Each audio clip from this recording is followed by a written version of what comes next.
Bata pa lang ako, namulat na ako sa kahirapan. Isa sa mga hindi ko makakalimutan, December 25, 2005 noon. Nasa palengke ako noon, nagbebenta ng mais. Hindi mo iniinda na kahit Pasko, nagbebenta ka ng mais dahil para lang magkaroon ka ng pera. That time, na-realize ko, ang hirap palang maging mahirap. At sa araw din na yon, napaluwa ako at nag-pray kay Lord. Lord, sana darating yung araw na mabago rin ang buhay namin. Sa awa din ng Diyos, nakapagtapos ako ng pag-aaral sa kabila ng salat na pagbubuhay namin. At syempre, sobrang tuwa ko naman dahil sa pagkakaalam, pagtapos ka na mag-aral, makakatulong ka na sa pamilya mo.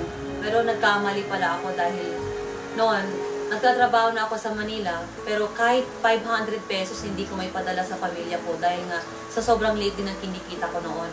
Kaya nag-decide ako na mag-abroad dahil sa paniniwala na pag nag-abroad na ako, makakatulong na ako sa pamilya ko.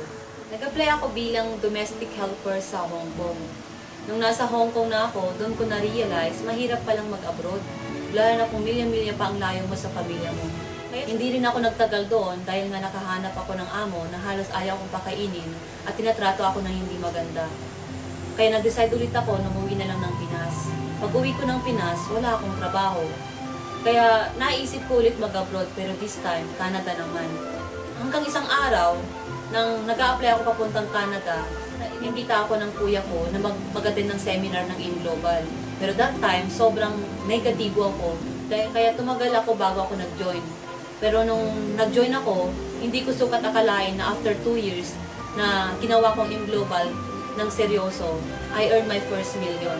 And then months later, dati naglalakad lang ako, ngayon nagdadrive na ako ng sarili kong kotse, di ba? I bought my brand new car na Hyundai Elantra at isa sa mga pinapangarap ko na maging bridal car. And then right now, hindi ko sukat akalain na kumikita na ako ng 6 figures a month. And sa Tugigaraw lang po yan. At ang pinakagustong-gusto ko po sa AIM Global ay kasama ko po ang buong pamilya ko na kumikita po. Actually, ngayon po, lima po kayo magkakapatid na ngayon may kanya-kanya na pong sasakyan na dati po pangarap lang po namin. Napatunayan ko na hindi lang pala pag-abroad ang sagot para mabagong buhay natin, kundi meron din palang mga oportunidad kagaya ng AIM Global na pwedeng mabagong buhay at pwedeng makamit ang mga pangarap natin kasama ang pamilya natin.